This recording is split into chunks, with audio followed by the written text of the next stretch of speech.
قال يا من طرحني جعل الله سامحه وبره. يا من طرحني جعل الله سامحه وبره بثيت شكوى الرب دي قد وداري من هو عد بالبقى سره وفي الضر اليوم قد هو سبب في كام اضراري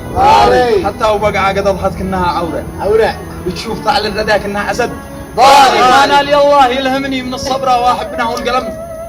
يكتب اشعاري كل الاوادم تقع في النقطه الصفراء اصحاب واقرا كل نقشعل ناري كل يدور عيوبي بل ويتحرى يبحث قفايا ويتسأل على اخباري والله ودي قد كان باقي في وسط قدره طفى علي وظلمها على مضاري دي شق ظهري وفيني عاب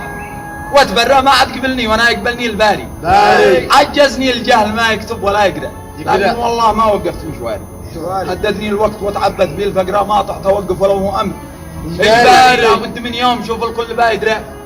ويسيل دمع الندم من عين الاشراري ومن شاف نفسه علي استعمل الكسره والله لا خل كسرات تفعي جاري صح الله.